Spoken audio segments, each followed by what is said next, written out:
Please advise, the information here is very safe Totally safe. and helpful. Very helpful.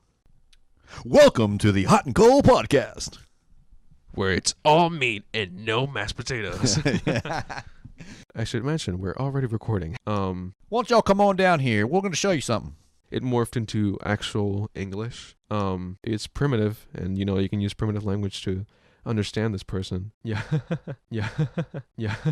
3, 2, 1. What's up, Tonya? Hey, Cole. How's it going? It's pretty good. Thank you so very much for coming out. This is Tonya McDaniel. I had to have a clarification conversation with Tonya because we go back so far that I couldn't remember the exact last name. So Many moons ago. Many moons. I like that. Middle school. Yes. So BFFs ever since, right? Of course. It was only 15 years ago, right? No. Keep going up. No, this is 20 this year. I know. Don't tell me that. So Tonya is the Director of Education Services. Not director. Person of Education Services for the Dallas Zoo, and Dallas Zoo is part of Fair Park. We have the sister location at the Children's Aquarium, so that's our satellite. Okay. Mm-hmm. Yeah, it's so funny because I don't even know where the Dallas Zoo is. You don't? No, I couldn't tell you. I know I've been to Dallas World Aquarium. I've been to Fair Park. But I can't say. I mean, we're only the largest zoo in Texas. No, it's not. Think. Yes, it is. I thought Fort Worth held that title. No. We're, what is it, 106 acres? No way. Oh, yeah. So where are you located? We are off of 35, south of downtown. Over there, you would take the Marsalis exit. The DART line, the red line, lets off right in front of our gates. Really? Yeah. Very cool. So the Director of Education, that's kind of like... Supervisor. I'm so sorry I keep saying director. It's okay. That's not the correct way to say it, so I apologize. The Supervisor of Education Services. So this is where like groups of kids come in or families come in. What is this, like what they're learning about animals, or is this just what y'all put out for people to learn? I'm kind of curious how that... Yeah. So our department is separated by audience type. Over the last 5 years, we welcome over 1 million visitors through our gates each year. So we have a large volume of people coming in. And so we're separated by different audience type. My audience focus are families and intergenerational. Kind of a running joke is it's pre-K through grade is my audience. But then we have our schools and our teachers, and that's another branch of our department. And then we have our youth program and youth volunteers, which has been 30 plus years strong. That's another branch. And then we have our camps. And we also, too, have a nature preschool. So we do have an early childhood program as well. And so during those programs, like, are people coming in? Is this just the family that visits the zoo, or is this something almost... A lot of times you think education, you think classroom setting, but this isn't. Our classroom is the outdoors. Yeah, nice. We're limited on space, so we walk about. We are in the zoo. We are walking around. Could be the focus of a particular animal, a particular habitat, an animal adaptation. It's really going to be dependent on the theme. But we're with our family, with all of our programs, we're really about building the relationship. Yeah. So really seeing that continued experience for them. What about the types of animals? Because I was just thinking about Dallas World Aquarium, and that's more of the amphibious maybe, or but again, I'm thinking Fort Worth. I've always thought Fort Worth Zoo was bigger for some reason. No. So I want to say, what animals do you have? But it's more like what animals maybe that you don't have. Maybe. Well, we have over 2,000 animals. No way. Yeah, we have. Talking on that thread with our herps, we do have the largest collection of venomous snakes. Oh wow. In North America, one of. And these are not from one habitat. Obviously, these are No, from all over the world. over the Yeah, world. we also participate in the Texas horned lizard conservation program. So we do a lot of work in releasing those animals back into their native habitats. So hopefully Yeah. we can see an increase of our Texas state reptile. Yeah. But yeah, we do a lot of conservation work. A lot of the animals that are in our care are part of what is called the Species Survival Plan, the SSP. Okay. And so we do special guidelines on their status and their conservation and their reproduction. Okay. Can you touch on, at times, random people may say that caging an animal for human display is almost like cruelty, right? And I disagree myself, and maybe not just because I'm trying to kiss your butt, but because it's scientific and educational. How does a zoo and zoo leaders react to something like that? Yeah, well, I mean, zoos have gone through an evolution, if you would. So, when we think about it back in the day, we did have the different cages. I don't even like saying that word because words are very cage. powerful. And that's not a word that we use. We call it their habitat. Yeah. So we have gone through education, as you will, in animal care to learn that the old school enclosures are not ideal for our animals. And so when you go and visit our habitats, you will see a more naturalistic Very cool. approach. We have one of the first mixed species habitat where we have 11 acres for our African elephants and our giraffe and zebras to commingle. Oh, So we were cool. one of the first in the zoo world in North America to offer that. So it's one of those where we try to provide it as an enriching environment. Also, these animals, they have some of the best care that Sure. Anybody can imagine. 4 veterinarian staff, several veterinary technicians, and our zoologist team. They're incredible, very well knowledged. And vets and techs are those who love animals. Yes, and right? I've always said, and this is me getting on my little soapbox, veterinarians are some of the most intelligent doctors in the world because they're not necessarily specialized in the study of the brain or cardiology study of the heart. They have to know the anatomy of all different animals and the medications and the calculations and what works. So in my book, I'm always going to vouch for a veterinarian. Well, and it seems like, what do I know, but the bang for your buck, it's easier to be a doctor, right? Right, I mean, if you're going to go down that field. Yeah, because your patient can tell you the symptoms. Sure, and you're studying one thing, whereas you got all the different animals and different symptoms and such. Go vets! Woo! Woo. So the animals there, they're well taken care of. Is there much interaction? How often do guests of the zoo get to interact with animals? Well, it depends on what I know they're not hanging out with the venomous snakes, right? No. And the gorillas. No. We offer a couple of different interactions. One of my favorite is in the children's zoo. We have the goat yard where you can go in and just, go and groom a goat and brush a goat. Goats are so much fun. Oh my goodness. They're They're so the trippy. best. They are the best. But we have, we have our giraffe feeding area as well. Oh, wow. So you can go and feed giraffes. I'm thinking of the drive-through safari type thing where Yeah, you feed. yeah. Well, so giraffes obviously very gentle, or as far as Well. I was gonna say, their simple movements may be damaging to others. But so, what got you into this type of role? I mean, what? Yeah. Well, I've always been one. I wanted to go to vet school. I think that's how a majority of us in the zoo field have started, and I wanted to get into the vet field, and so I went to school and really enjoyed biology. I have a. I'm so No, sorry. you're fine. I'm the one that should be having those turned off now. So sorry. Golly. Yeah, so I wanted to go to vet school. I got my undergrad in biology, but then I really wanted to do more of the field work, and so I did that for about, I would say, 5 years of working in environmental science. Wow. Here locally, with a city here in the Metroplex, and I loved it, but I felt I was being more reactive than proactive. And it's one of those where I felt I needed to be more of an advocate for that environment. Yeah. And so they call it, it's the call to teach. Okay. And so I felt that I had the call to teach, and I started working at one of the local museums and doing science education in schools, and then started volunteering back at the zoo. Volunteering. Yeah, yeah. That's so cool. You know, you like it so much that you volunteer. For 3 years. And now you're working there. Yeah.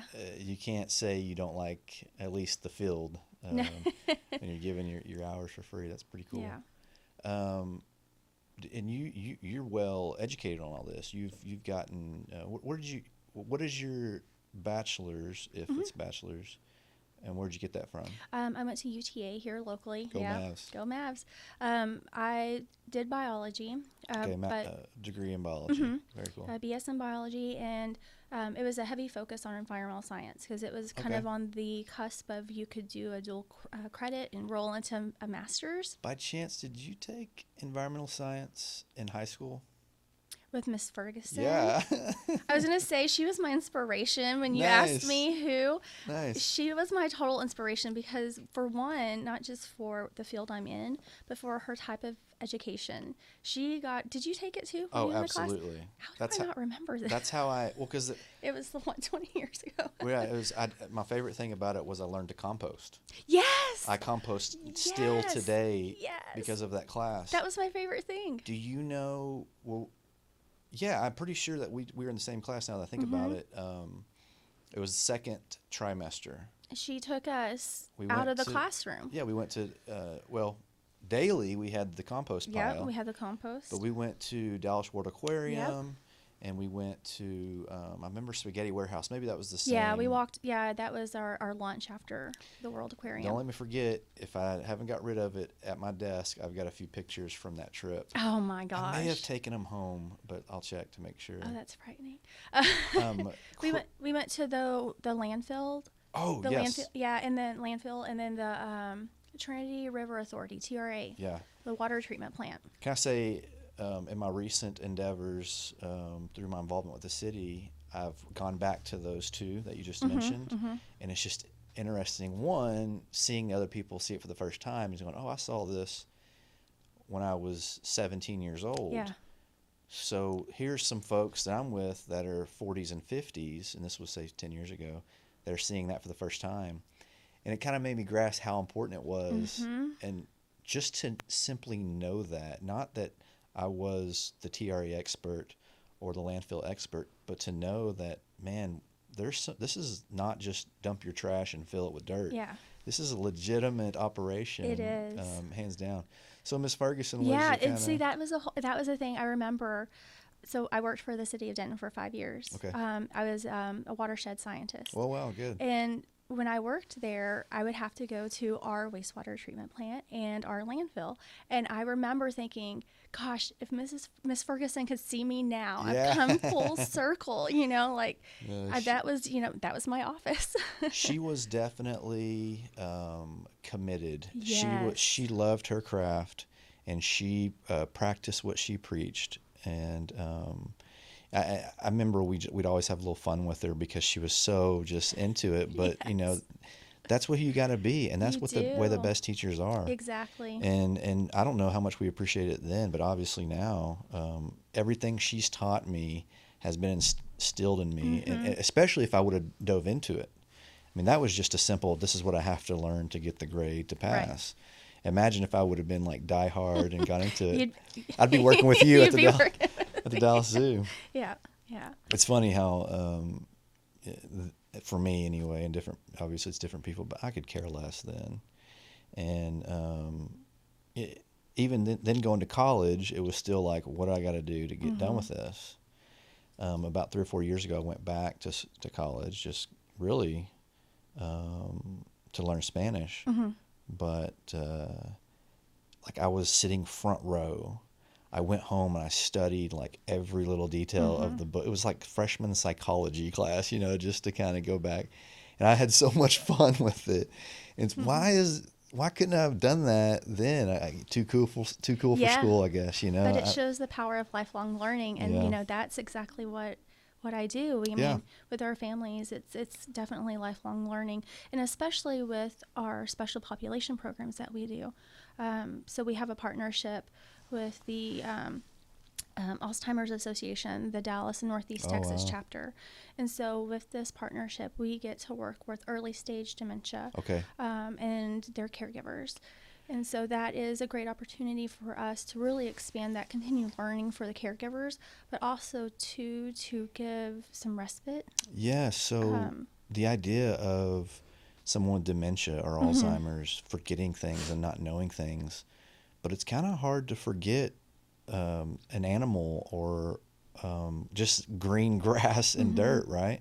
So if you're out in a habitat showing them an animal or whatever it is that you guys do that has to do with the zoo, that probably triggers things in their mind that perhaps wouldn't be triggered before, or just saying, Dad, I'm your son. Dad, I'm your son. And they get it or they don't. Yeah. But they see those other things. I'm curious, can you touch on any of that? Yeah, Is that something it's a very holistic program. We go in with a plan, but we really kind of base it on where everybody's at that day. I have gone through, so we have a tunnel that connects our older side of our Zoo North side, and then it connects to our wilds of Africa. And in that tunnel, there are different pictures of animals from the photo ark, which is a National Geographic exhibit. Oh, cool. And there's this hippo, and we were going to go talk about hippos that day. And this little lady started singing a song about the hippo for Christmas. So that's all we did. Wow. We were walking down the tunnel and singing and dancing. And I've had another family who's been with us from the start of this program. We started it, when was it? May of 2018. And so he informed me that his wife, they go to other different programs, but it's when she comes there and she gets the animal experience and gets, to interact with the animal one-on-one, because we do allow for a touch experience, that she's just elevated for the rest of the day. That when she leaves the zoo, those days that she's been at the zoo, she doesn't experience the episodes of sundowning, where there's the confusion and the disorientation and agitation.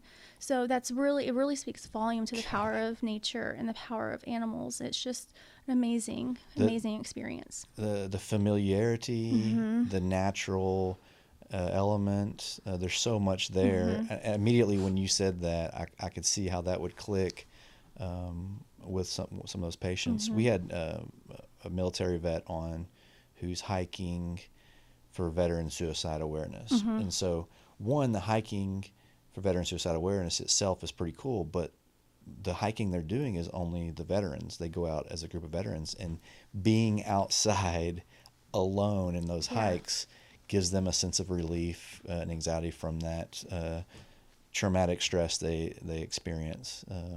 So it's funny how everything, this common denominator of healing, has to do with nature, So well done for choosing that field to expand and promote.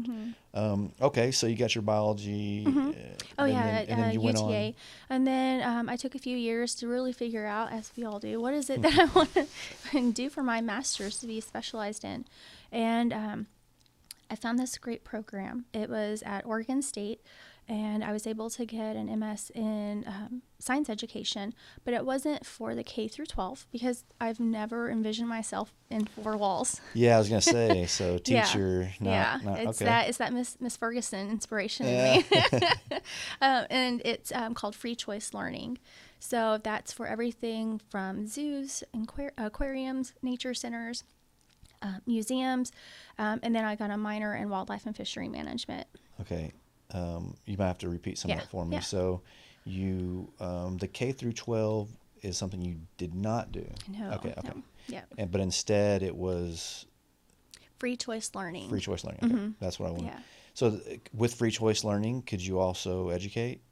Yeah, I mean, So potentially, yeah, absolutely. So Yeah. it's more focused for informal education. yeah. And informal Well, education, here you are. yeah, Right. That's yeah. awesome.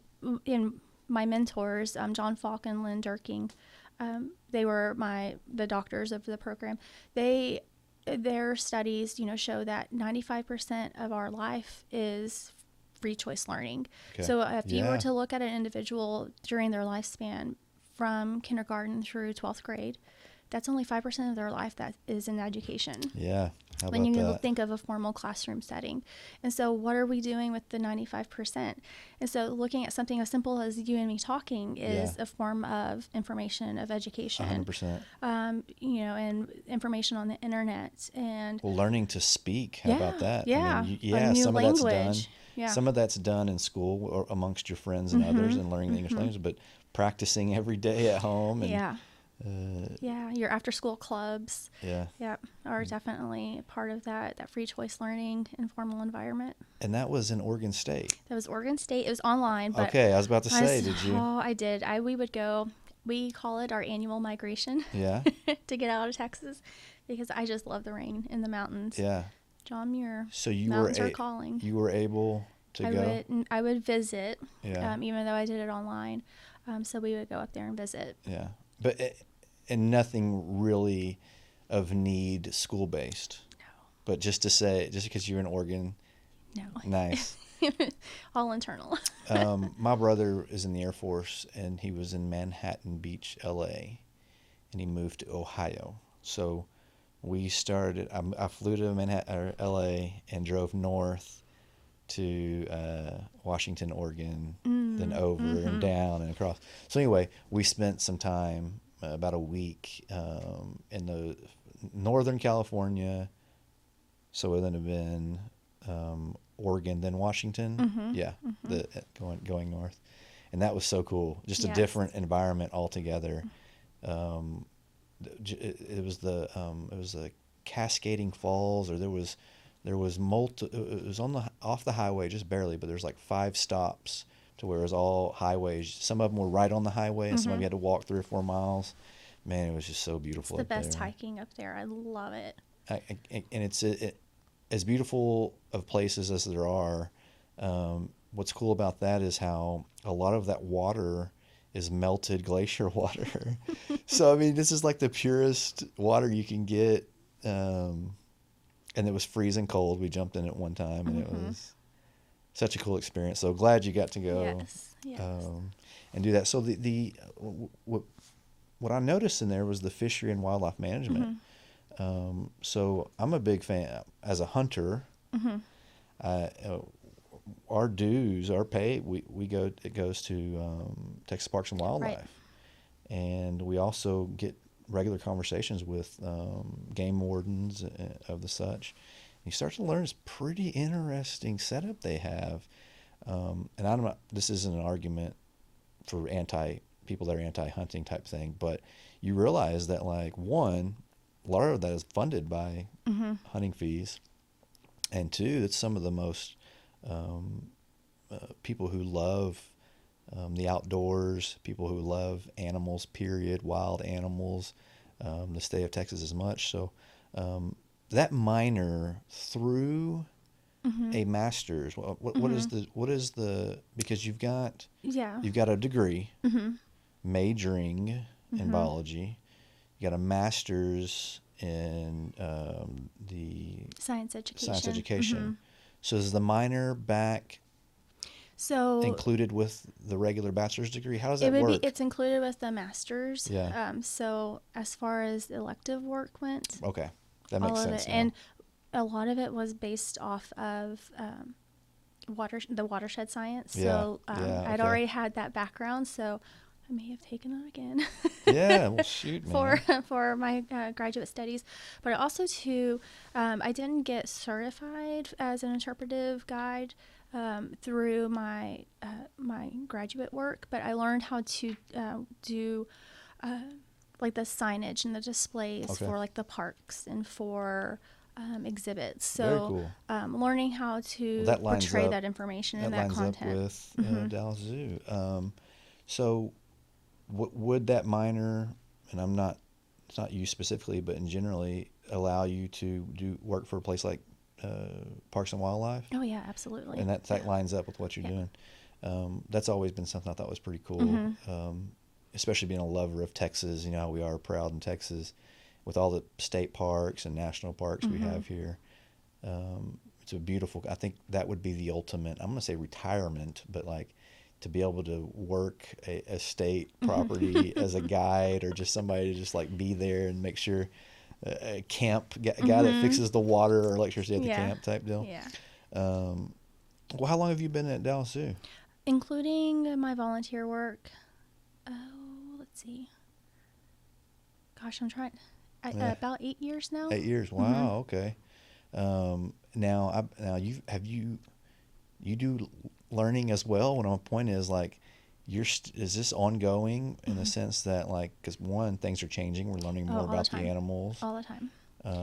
Yeah. So one of the things, I mean, with science, it's changing constantly. Yeah. You're always at an opportunity to learn more, and there's updates all the time. But not only that, again, circling back on working with specialized audiences, we have gone through a certification process, and we are the first zoo and the first cultural center in Texas to get certified as inclusive, Wow. meaning our staff reached at least a minimum of 50% of being trained to working with individuals of autism. There you go. Yeah. PTSD, like you mentioned earlier, dementia, Down syndrome, cerebral palsy. So that's something through the work that I've done with my programs. I helped us coordinate, and we're going through our recertification process. So it's an annual process because there is so much that's changing with information, so we can stay current and up to date. I love that. It's so easy to think of the zoo, and it's very cool that it's, got a Coke in my hand, watching a gorilla, or looking at snakes in little tiny aquariums, or right? Beer, Cole, because we do sell beer. Yes. Man, I still have drinks every now and then, but it's not as intriguing as it used to be to me. I don't still enjoy. I enjoy sobriety a lot more, I guess. And I mean, it almost sounds like when you say I don't drink anymore or sobriety, it's like you had a big drinking problem or something. I did drink a lot, but it was never like a bad thing, right? But you just grow up, I guess. Yeah. You just get over it, and it's not as fun, and the hangovers hurt more. And I think that's the biggest deal. But you think of that simple, just go up, here you go, and then a couple of vets making sure. There's so much more involved. Yeah. And I didn't even think about, I'm going to call it treatment of those with some type of mental disorder or anxiety, stress disorder. I mean, that's a game changer. Yeah. I mean, that's not barrier reducing. Oh man, natural medicine. I'm not trying to promote being a hippie here, but instead of being bogged down with different types of drugs, and you go to the zoo, go for a hike, pet an animal, suddenly things aren't so bad, right? That other breathing life that you're next to. I guess that's why like service dogs are such a big hit. Yeah, absolutely. So any service zebras coming soon? I don't know about a zebra. Service snakes? No, but we have had a service dog join us for one of our programs, and it did kind of steal the spotlight from. Yeah, I bet it did. But it was it was a really beautiful moment interacting with them. How was that? Did the dog come in as like a guest of the zoo, or was that like a guest itself? Interestingly enough, sorry, words are hard. It was my interns. Oh, cool. Yeah. And so she asked if it would be okay to bring it, and I said, sure, why not? Absolutely, yeah. And yeah, so we did a few modifications because we were going to go and feed some of the birds, and we didn't want to take a predator in with prey animals. Yeah. But everybody did fine. Yeah. My pup will sit at the door with the screen shut, and undeniably, no matter what, no matter how patient, how many times you've done it, she'll jump up at the screen because like a bird will land on the porch. She just doesn't get it that the screen door is there, even with her smudges there. So it's so natural. They'll just get. I can see how that would be a thing. Axel, Yeah. what is your experience? Oh, you don't have your mic. Oh. Come on, man. I pay him all the big money because he's the talent here. All right. So. I want you to chime in on your thoughts on the zoo. Have you been to the Dallas Zoo? I have been to the Dallas Zoo, and it's very, very nice. I like it. It's super interactive. In the places where it's not, it's because, of course, the animal is, not used to interacting with animals. So it's very safe. It's very nice. It's very child friendly, which I like a lot. It's a place for the family. It's sweet. It's nice. And all the staff that's there walking around with the animals and checking that everything's all right are super fantastic as well. They're super sweet. I had kind of one question. Yeah. Because you guys deal so much with children and animals in the same area. How do you deal with, I don't know, kind of like the 1 in 100 destructive kid that just likes to do stuff with animals and Axel was that kid. might end up. It's okay. Funny enough, no, sadly, but I did have my fun. Not in that way, of course. I was a video games kid. I stayed at home most of the time. But yeah, how do you deal with that kind of destructive children that just likes to like squeeze a bird or like punch a snake? Well, fortunately, we just like at school, you have a code of conduct. We have a zoo code of conduct in place. We always monitor all of those interactions, so it's not an opportunity where they would have an isolated experience with an animal. They're always going to have supervision on that. But we do have some areas for children to kind of let it do an energy release. Of course. Nice. We have a nature play area in our children's zoo. So probably not when you were a child, Axel, but when we were kids, we used to play in the mud, right? Yeah. Nice. Make mud pies. And so we're trying to get kids who, may be a little bit more well-versed in these little gadgets to get in the mud again. Yeah. Well, and it's okay. well done. That's part of, getting out and being a part of nature is when you're staring at your phone all day, that increases anxiety. We ran on the playground is a thing for a reason, right? Yeah. They let the kids run around. They've been hemmed up all day. Even just simple athletics. Pretty cool. Yeah, it's nice. Yeah.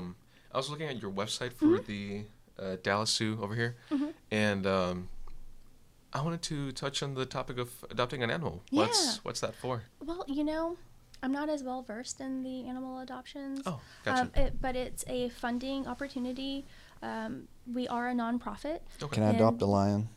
If that's an opportunity. Oh, look at the okapi. Oh, they're just amazing. I love the okapi. Yeah, they're super sweet. Yeah, we're celebrating okapis this month right now.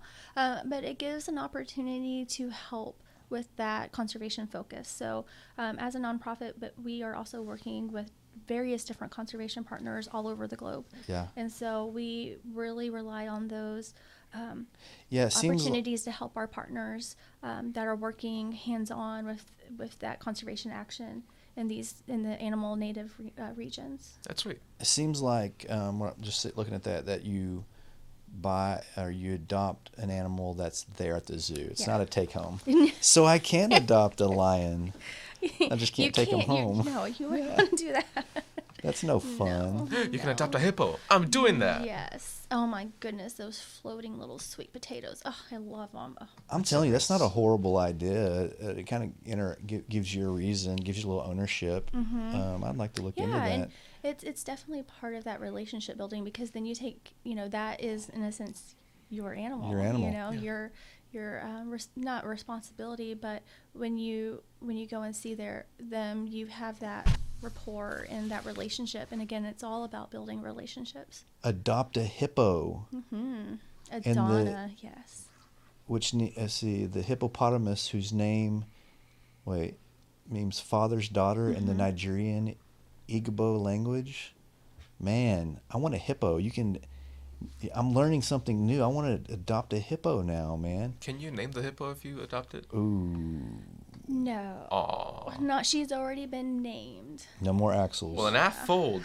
That's not cool, man. I'm out. Yeah. No, DallasZoo.com/support the zoo has all this information. Yeah. It's pretty You cool. can also become a member as well. We have great member events and opportunities, like member mornings, where there's special opportunities for you. We have, depending on your membership level, different private events for our members. Yeah. We really love our members. HotnCole podcast is adopting an animal, Axel. Yes, baby, we're doing it. We're gonna make that happen. That would be fantastic. I would love that, definitely. Well, Tonya, this has Yeah. been fun. This has been so much fun. I really am excited about this new information, especially the ability to adopt an animal. Yeah, it's very nice. One more thing before you go. Yeah. This is Planet Earth, as we know, of course. Has the Dallas Zoo, or that you know of, ever been witness to some either riots or protests from people about anything related to the zoo? Has there been any like mob kind of groupings in there? Free just for- the animals, Yeah. man. Yeah, something like that. I mean, I think whenever you work in any type of industry that there's going to pull a strong emotion Yeah. towards, there will be an opportunity for others that are going to have an oppositional emotion to it. Of course. But we have an amazing, you were talking about our staff, we're a family. I mean, as in all contexts, we are a family. We grow together, we grieve together, especially when we lose an animal, and we stand together. And so we really support each other, and we try to be as open about, why we do what we do. And I think for us, we have great leadership, and it really helps show that we are one of the pioneers in moving forward with animal conservation, and just trying to remind people why we're here. Wow, very cool. Fantastic. Appreciate you doing what you do. It sounds like all around beneficial to anybody who's willing to simply and it's not what I think of, but to heal themselves. Mm-hmm. I think that's probably what I've learned today. It's not just go look at the cool animals. There's a lot that's behind that, and a lot that can come from that. So thanks for coming out, and I hope you consider doing this again. Yeah. And we'll talk to you soon. Yeah, absolutely. All right, Thank you for Tonya. coming. Thank you. Bye-bye. Cool. All right.